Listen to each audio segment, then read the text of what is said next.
Bonjour à tous, vous allez bien?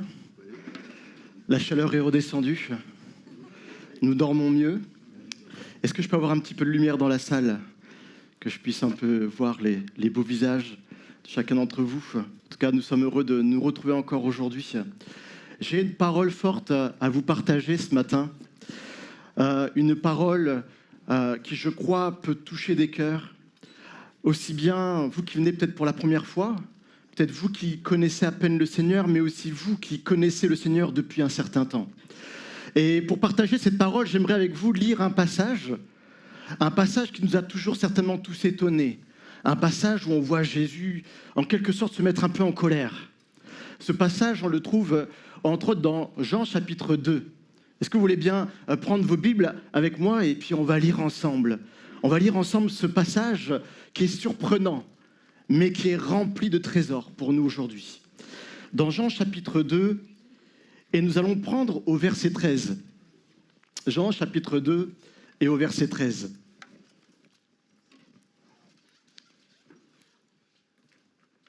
Voilà ce qu'on peut lire ensemble.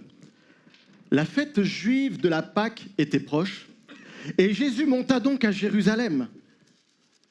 Et dans le temple, il trouva des gens qui vendaient des bœufs, des moutons et des colombes.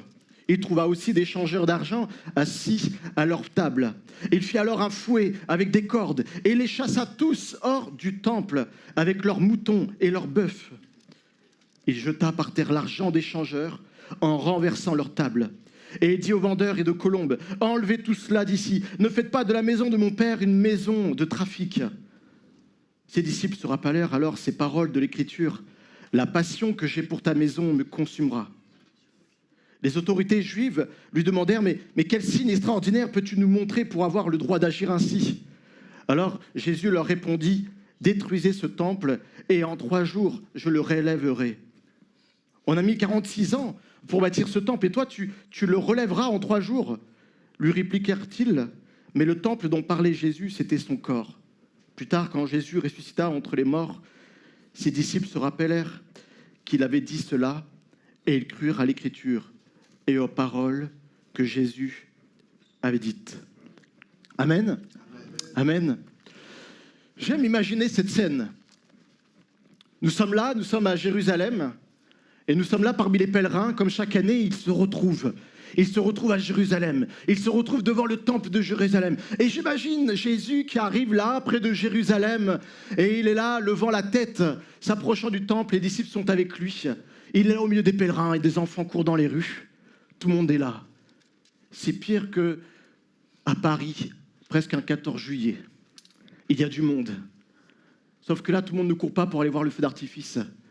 Tout le monde court vers Jérusalem pour aller rencontrer le Dieu, pour aller sentir la présence de Dieu dans ce lieu.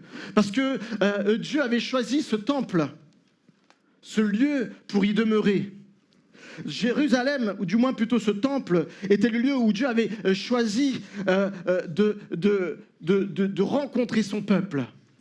Ce lieu était où Dieu avait choisi de faire demeurer son nom.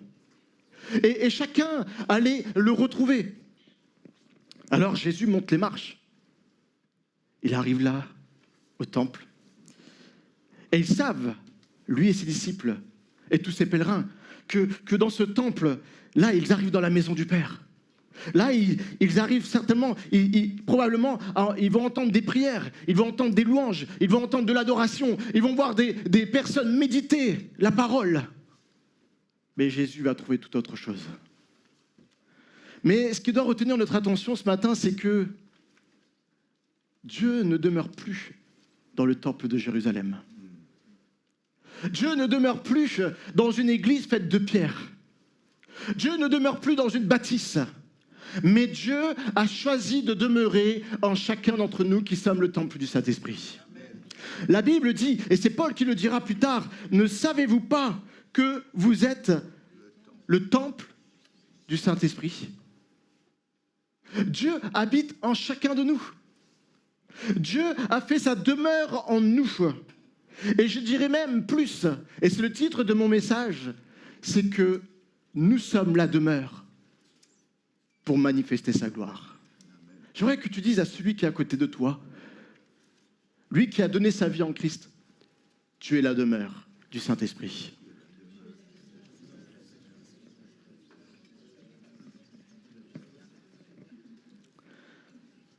Cela signifie vraiment quelque chose d'extraordinaire. Cela signifie que le Dieu qui remplissait le tabernacle, le Dieu qui remplissait le temple, le Dieu pour qui les cieux ne peuvent le contenir, ce Dieu habite en nous.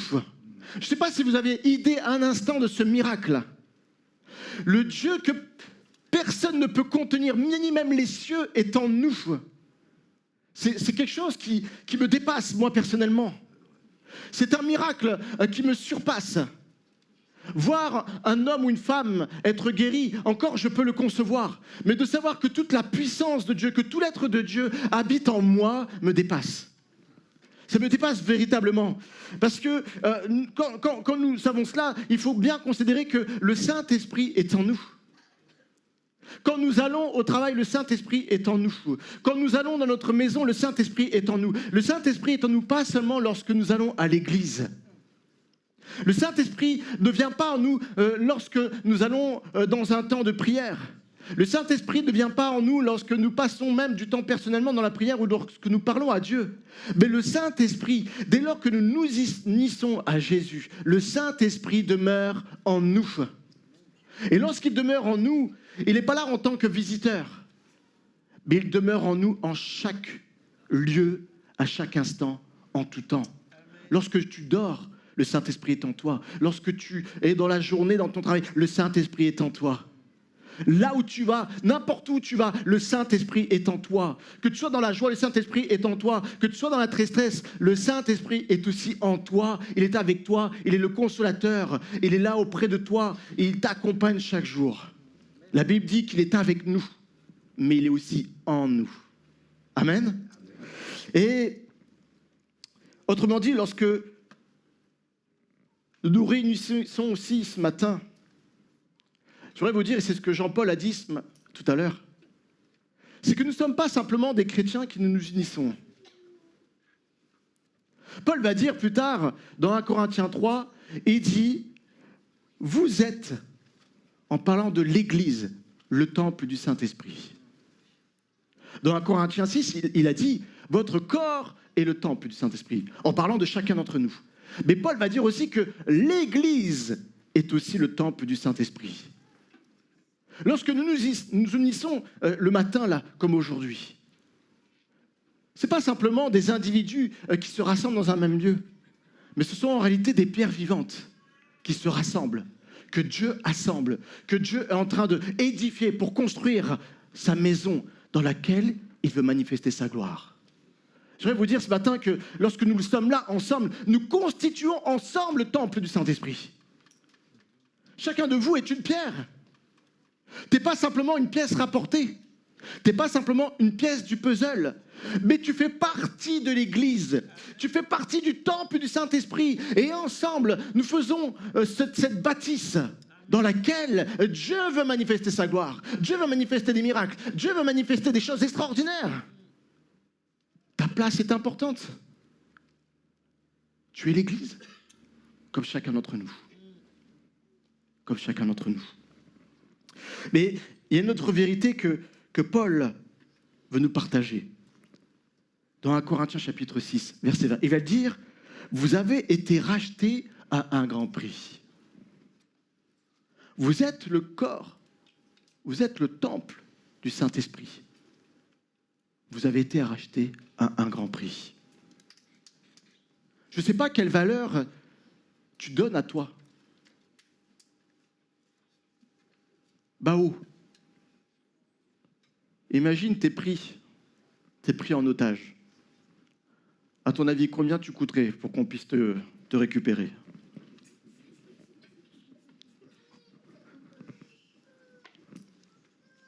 Si je vous posais la question un seul instant, s'il fallait vous racheter, vous êtes un prisonnier de guerre, à combien vous estimez votre vie?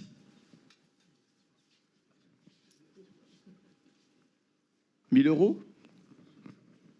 10 000? 20 000? Je ne sais pas, mais quelle que soit la somme que tu estimes, j'aimerais te dire que quelle que soit la somme, tu seras toujours en dessous de ta valeur véritable. Vous savez pourquoi? Parce que vous avez été racheté à un grand prix. La Bible dit que vous n'avez pas été racheté au prix de l'or, au prix de l'argent. Mais chacun d'entre nous, nous avons été rachetés au prix du sang versé à la croix. Lorsque tu te regardes, c'est plus toi que tu vois dans le miroir, c'est le temple du Saint-Esprit. Lorsque tu te regardes le matin dans le miroir, c'est pas toi que tu vois, mais c'est Christ qui demeure en toi. C'est le Saint-Esprit qui demeure en toi. Lorsque tu te regardes, c'est pas juste un corps, mais c'est un temple qui a été acheté à une valeur inconsidérable, au prix du sang versé à la croix. Cette valeur est inestimable. Je veux simplement que tu considères que l'être que tu es aujourd'hui a une valeur infinie. Dieu a mis en toi, pas juste de l'or, mais Dieu t'a racheté au prix de sa vie. Et cela, il faut bien l'avoir en tête, considérant que nous sommes quelque chose qui a une valeur vraiment considérable.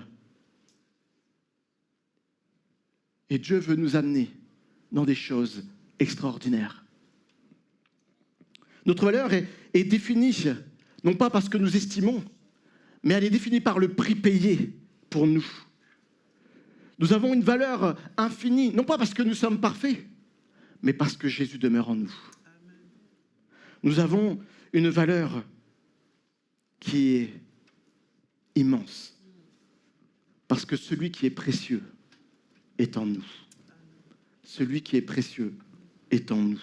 Celui qui détient toutes les richesses de ce monde est en nous. Amen. Et Paul ajoute, vous ne vous appartenez point à vous-même. Dans la mesure où Dieu nous a rachetés, nous ne nous appartenons plus à nous-mêmes. Et c'est vrai que bien souvent, nous les hommes, on aime être propriétaires. On veut toujours acheter. On veut être propriétaire de notre bâtisse. Mais en réalité, cela, sur le plan spirituel, n'est pas si avantageux. Parce que le fait que nous soyons non plus les propriétaires, mais les locataires de notre vie, nous permettent en fait de considérer que ce n'est plus à nous de nous occuper de notre avenir, en quelque sorte. C'est plus à nous de savoir combien va nous coûter tels travaux. C'est plus à nous de s'inquiéter de savoir mais comment je vais réparer ces fissures dans ma vie, comment je vais réparer ces blessures, comment je vais réparer toutes ces choses qui m'empêchent éventuellement de faire évoluer ma bâtisse, de faire évoluer ma vie. La réalité, c'est que nous appartenons à celui qui nous aime. La réalité, c'est que nous sommes maintenant la propriété de celui qui a toutes les richesses de ce monde. Et la Bible dit que nous appartenons à celui qui a commencé en nous cette bonne œuvre et qui la rendra parfaite. Le fait que nous ne soyons plus propriétaires de notre vie nous permet d'avoir cette assurance que nous n'arriverons pas simplement là où nous pouvons nous amener, là où nous avons des capacités, mais nous avons cette assurance que Dieu va nous amener jusqu'à notre perfection. N'est-ce pas extraordinaire? Dieu veut nous amener dans une dimension que nous n'aurions jamais pu imaginer nous-mêmes. Il a la capacité de nous transformer au-delà de ce que nous pensons, au-delà de ce que nous pouvons. Parce que celui qui nous détient maintenant est celui qui a toute puissance sur terre et dans les cieux. J'aime cela. Bien souvent, nous nous définissons par nos blessures. Bien souvent, nous nous définissons par nos capacités humaines. Mais la réalité, c'est que maintenant, nous appartenons à un propriétaire qui fera en sorte de nous édifier au point que nous puissions accomplir les projets qu'il a prévus pour chacun d'entre nous. Ce que tu as reçu dans ta vie, ce n'est plus maintenant un simple rêve. Ce sont des choses qui vont s'accomplir Parce qu'à présent, ce n'est plus toi qui détiens ta vie, mais c'est Dieu qui la détient. J'aimerais maintenant vous dire en deuxième point que Dieu n'a pas simplement choisi d'habiter en nous par le Saint-Esprit. Lorsque Dieu s'est saisi d'une propriété, nous l'avons vu, son but c'est de la rendre à une perfection. Et donc pour cela, au-delà d'habiter en nous, Dieu veut nous restaurer. Dieu veut nous réparer. Un jour, nous avons eu la possibilité avec Marion d'aller visiter New York. Et puis, nous avons bien sûr loué une chambre. Mais la dernière nuit, nous ne pouvions plus avoir cette chambre. Alors du coup, Marion a loué une nuit dans une autre chambre. C'était la veille de prendre notre avion pour le retour. Et lorsque nous sommes arrivés dedans,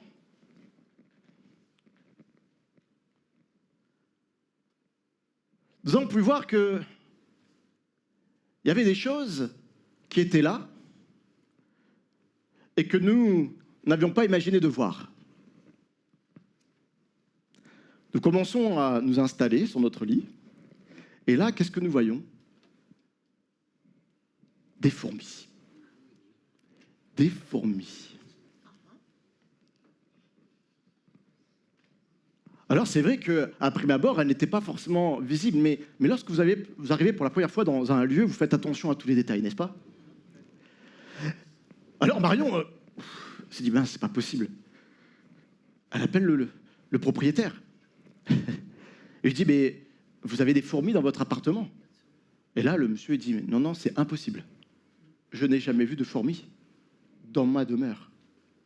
Vous savez, lorsque nous habitons, des fois, depuis de longues dates, dans un lieu, il y a des choses pour lesquelles nous ne faisons plus attention. Il y a des choses qu'on ne voit plus. C'est pareil, il y a une autre histoire comme ça, j'allais en expertise, c'est pas la première fois que ça m'est arrivé d'ailleurs. Et dans mon travail, j'arrive là dans un logement, un appartement à Paris.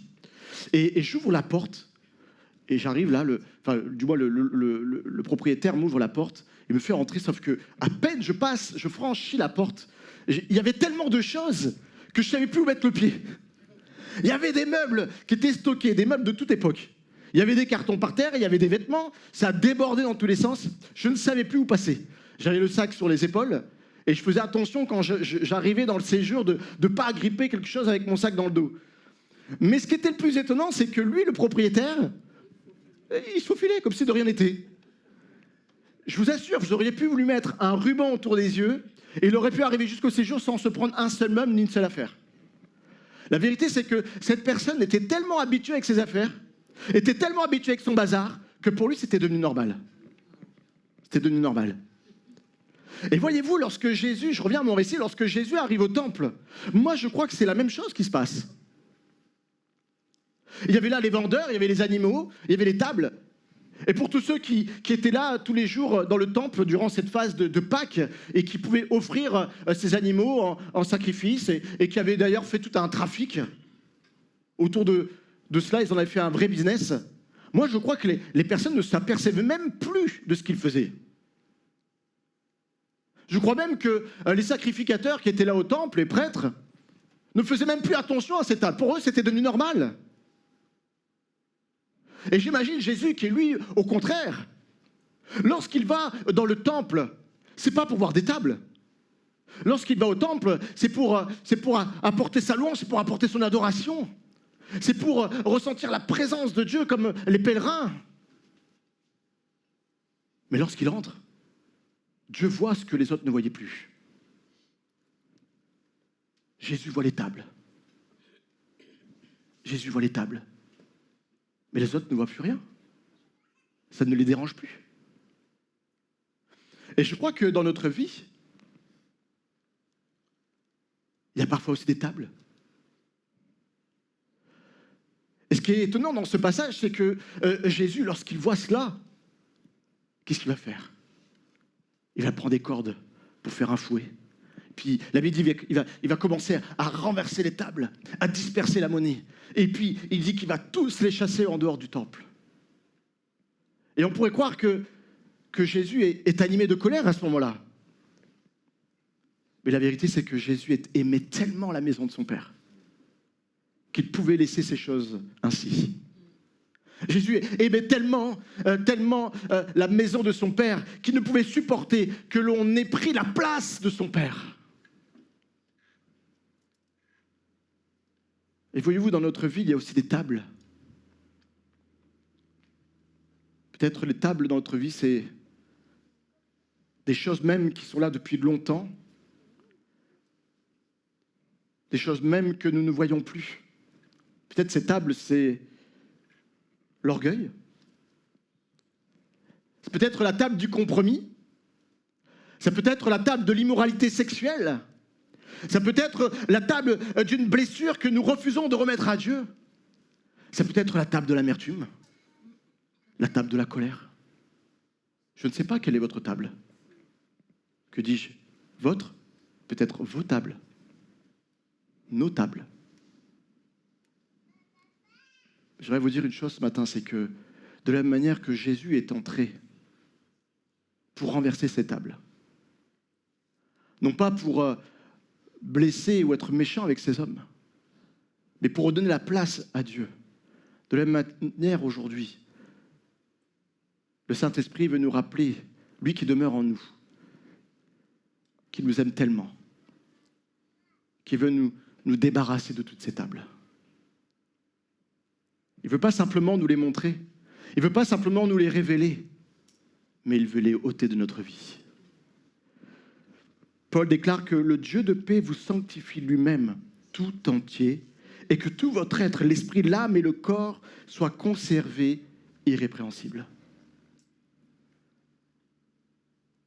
Le Saint-Esprit qui est en nous, et c'est une grâce pour chacun d'entre nous. Il ne veut pas simplement révéler ses tables, mais la Bible dit que le Dieu de paix vous sanctifie lui-même.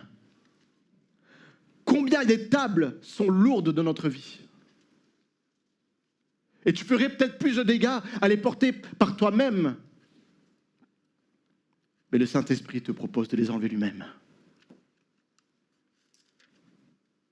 Quelle est cette table? Quelle est cette table qui prend la place du Saint-Esprit dans ta vie? Quelle est cette table qui prend la place de la présence de Dieu dans ta vie? Quelle est cette place qui empêche le Saint-Esprit de manifester la gloire de Dieu dans ta vie? Quelle est cette table qui t'empêche de pouvoir vivre la joie du Seigneur dans ta vie? J'ai une bonne nouvelle pour toi. Le Saint-Esprit veut les renverser ce matin. Jésus dit qu'il les chasse à tous. Il n'a pas demandé aux vendeurs de les mettre de côté. Il n'a pas demandé aux sacrificateurs, aux prêtres, de savoir comment on pouvait aménager davantage le secteur. Comment on pouvait aménager cette cour. Mais Jésus les chasse à tous du temple. Ce que Dieu nous demande aujourd'hui, c'est de laisser le Saint-Esprit non pas faire de la place en mettant les choses dans une autre pièce de notre vie, mais ce que le Saint-Esprit nous propose ce matin, c'est de chasser toutes ces choses en dehors de notre vie, de manière à ce que nous puissions vraiment manifester sa présence, de manière à ce que le Saint-Esprit puisse occuper chacune des pièces de notre cœur, chacun des espaces de notre vie. Vous savez, souvent, lorsque on va dans un lieu de vacances que nous louons, j'ai toujours été surpris de voir un placard qui est fermé, à clé. Est-ce que ça vous est déjà arrivé? Vous louez une maison. Moi, la première chose que j'aime faire, c'est quand je viens dans la maison, je regarde toutes les pièces, je les visite. Je regarde, qu'est-ce qu'il y a dedans? Mais à chaque fois, bien souvent du moins, j'ouvre les pièces et d'un coup, clac, c'est fermé. C'est fermé. Et là, on se dit, mais qu'est-ce qu'il y a derrière? N'est-ce pas? Qu'est-ce qu'il y a derrière? Et je crois que le Saint-Esprit, il est un peu comme cela aussi. Il ne veut pas simplement ouvrir seulement quelques pièces de notre vie, mais il veut ouvrir toutes les pièces de notre vie. Et des fois, il y a des pièces pour lesquelles nous fermons la porte. Non, ça, c'est ma réserve. Et d'ailleurs, Saint-Esprit, de quoi tu te plains? Tu as déjà tout l'espace ailleurs. Il y a même une piscine à l'extérieur. De quoi te plains-tu, Saint-Esprit?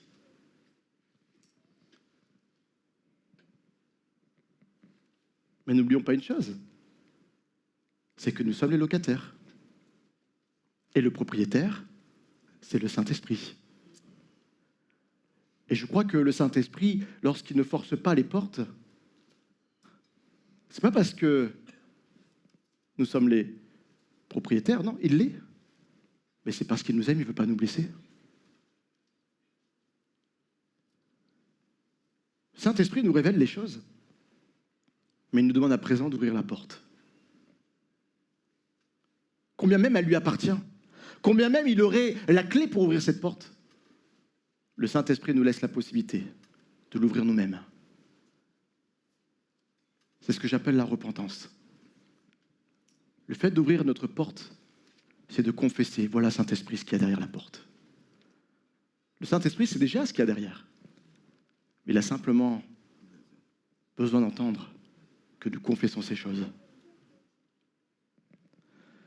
Et puis, il y a aussi cette notion, c'est que dans ce verset, il dit, Paul, sois conservé irrépréhensible.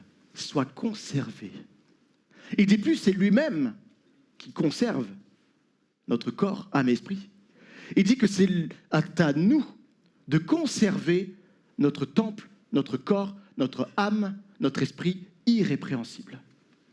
Cela veut dire par là que c'est à notre responsabilité de garder les portes de notre temple. David a dit cette parole qui m'a toujours interpellé. Je ne mettrai rien devant mes yeux de mauvais. Je sais qu'aujourd'hui, dans notre société, il y a tellement de choses mauvaises que nous voyons. Il y a tellement de choses qui nous apparaissent. Vous allez sur la télé, il y a des choses, même dans les publicités, il y a des choses qui vous parviennent. Vous ne pouvez pas les contrôler. Vous allez sur Instagram, il y a des choses qui vous parviennent, vous ne les contrôlez pas. Et qui viennent captiver, on va dire, les faiblesses de notre chair. Il y a même des choses, lorsque nous allons sur Internet, qui viennent susciter notre anxiété, qui viennent susciter notre inquiétude. Mais toutes ces choses ne sont pas des choses que Dieu veut pour notre vie. Le Saint-Esprit ne veut pas demeurer avec ces choses-là. Et combien même ces choses apparaissent à nous sans que nous le voulions parfois, nous avons encore la possibilité de filtrer ces choses. La Bible déclare « Garde ton cœur plus que toute autre chose, car de lui viennent les sources de vie. » Garde ton cœur, garde ton esprit, garde ton cœur. Que regardons-nous? Qu'est-ce que nous écoutons?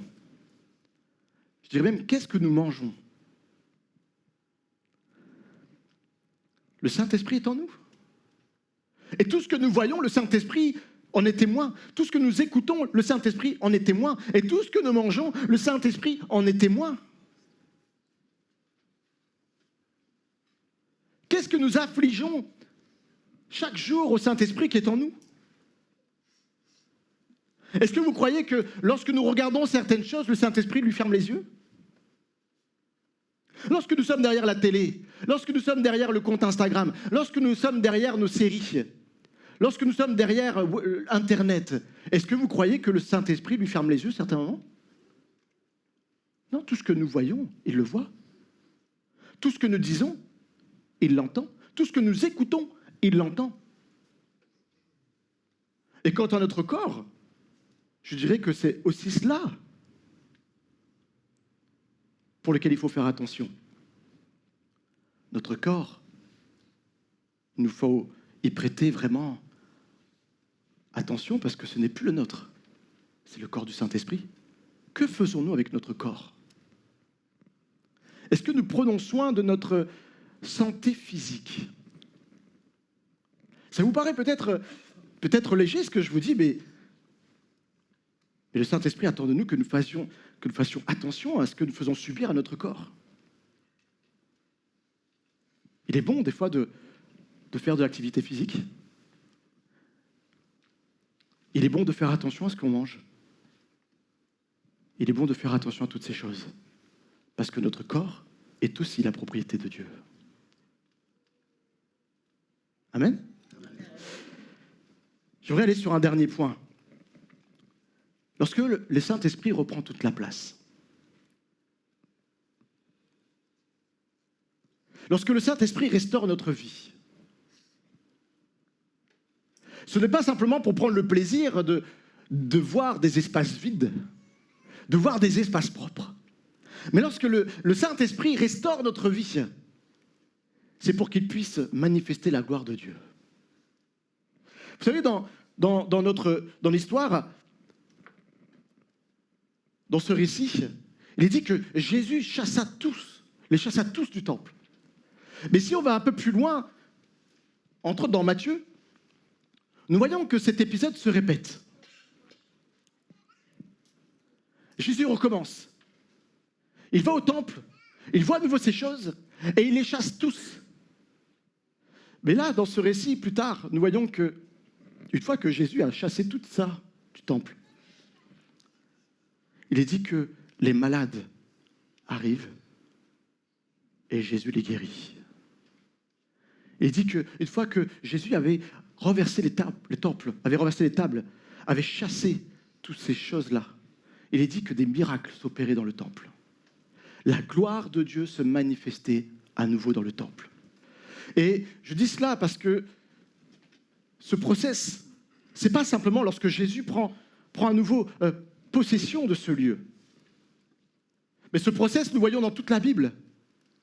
Lorsque nous voyons le temple, déjà le tabernacle, lorsque le tabernacle est monté, il est restauré, la puissance de Dieu la présence de Dieu remplit le tabernacle. Pour le temple de Salomon, c'est pareil. Lorsqu'il est restauré, la présence de Dieu remplit ce lieu. Et de la même manière, lorsque nous lisons Ézéchiel et qu'il contemple le temple qui est restauré, il est dit qu'il vit à nouveau la gloire de l'Éternel qui remplissait ce lieu. Et de la même manière, aujourd'hui, le temple n'est pas seulement appelé à être restauré. Notre vie n'est pas simplement appelée à être restaurée, à être guérie. Mais notre temple est appelé à être rempli de la présence de Dieu. Notre temple est appelé à révéler le caractère de Christ. Notre temple est appelé à manifester la gloire du Seigneur. N'est-ce pas quelque chose d'extraordinaire? Nous sommes restaurés pour manifester sa gloire. Le but n'est pas simplement de dire « je ne fais pas ceci » ou « je ne fais plus ceci ». Le but n'est pas simplement de dire « ok, j'arrive maintenant à ne plus tomber dans tel piège ». Mais l'objectif de notre vie, c'est de laisser le Saint-Esprit nous restaurer afin que sa gloire se manifeste dans notre vie, afin que le caractère de Christ se manifeste dans notre vie. Le caractère de Christ, c'est le fruit de l'Esprit. Le Saint-Esprit veut restaurer notre vie afin que nous puissions manifester l'amour de Christ, afin que nous puissions manifester sa patience, afin que nous puissions manifester sa fidélité, afin que nous puissions manifester sa bienveillance, son pardon, afin que nous puissions manifester la maîtrise de soi, afin que lorsque les gens nous regardent, notre famille nous regarde, nos enfants nous regardent, nos collègues nous regardent, nos parents nous regardent, ce ne soit plus nous qu'ils voient, mais que ce soit le temple du Saint-Esprit qu'ils voient, que ce soit Christ qu'ils voient en nous. La question qu'on peut se poser aujourd'hui, c'est est-ce que la gloire de Dieu se manifeste dans notre vie? Ou est-ce que c'est simplement quelque chose à laquelle nous aspirons? Le temple du Saint-Esprit, ce n'est pas juste une idée vertueuse, mais c'est une réalité que nous devons vivre. C'est une réalité même que les autres doivent voir en nous. Est-ce que notre temple est le même aujourd'hui qu'il y a 15 ans? Ou est-ce que notre temple s'est édifié? Est-ce que notre temple reflète aujourd'hui davantage le caractère de Christ? Dans sa vision, j'aime cela. Ézéchiel voit ensuite, lorsqu'il voit le temple restauré, et qu'il voit la gloire de Dieu le remplir, il est dit qu'il vit surgir de ce temple de l'eau. D'abord un petit courant, puis l'eau monte, puis ça devient un torrent, puis un fleuve qui s'écoule en dehors de ce temple. Et Le prophète déclare que tout être vivant vivra partout où le torrent coulera. Ce qui veut dire par là que partout où le fleuve allait, la vie surgissait. Partout où l'eau coule, la vie reprenait. Cela veut dire quoi pour nous aujourd'hui? Cela veut dire que lorsque lorsque nous sommes remplis de la gloire de Dieu, ce n'est pas simplement pour que nous puissions manifester sa gloire en nous, mais c'est pour que sa gloire se manifeste au travers de nous. Que ce soit parmi nos proches, que ce soit parmi nos collègues, nos familles, nos enfants. Est-ce qu'aujourd'hui, au travers de notre vie, le Saint-Esprit manifeste sa gloire? Son plan pour nous, qui sommes le temple du Saint-Esprit, c'est que nous puissions être cette source qui atteigne nos familles, être cette source qui atteigne nos amis, être cette source qui atteigne ceux qui souffrent. Vous allez me dire, mais comment puis-je atteindre? Qu'est-ce que tu veux dire par là lorsque tu dis que le fleuve coule de nous et atteint nos proches? Ça peut être par une parole d'encouragement, ça peut être par une prière, ça peut être par un pardon qui est accordé, ça peut être aussi par une aide, une simple conversation. Lorsque tu discutes avec ton voisin, tu es ce fleuve qui sort de toi. Lorsque tu es là avec ton collègue et que tu pries pour lui, tu es ce fleuve qui vient à son bord. Jésus veut faire de nous ce fleuve immense. Jésus veut faire de nous ce fleuve immense. Tout à l'heure, nous disions que le temple du Saint-Esprit, c'était non seulement nous de manière individuelle, mais le temple du Saint-Esprit, c'est aussi nous ensemble. Et je crois que la mission de l'Église, de notre Église, n'est pas simplement de se retrouver certains dimanches. La mission de notre Église n'est pas simplement de se retrouver le jeudi pour les soirées ciel ouvert. La mission de notre Église n'est pas simplement de louer ensemble. Mais la mission de notre Église est d'être le temple du Saint-Esprit et de manifester sa gloire et de manifester ses miracles, ses dons extraordinaires. Non pas simplement au sein de notre bâtisse, mais il veut que ces choses aillent jusqu'en dehors pour toucher un plus grand nombre, pour toucher un plus grand nombre de sa puissance, de sa présence, afin qu'un plus grand nombre soit sauvé et qu'ils puissent devenir à leur tour des pierres vivantes.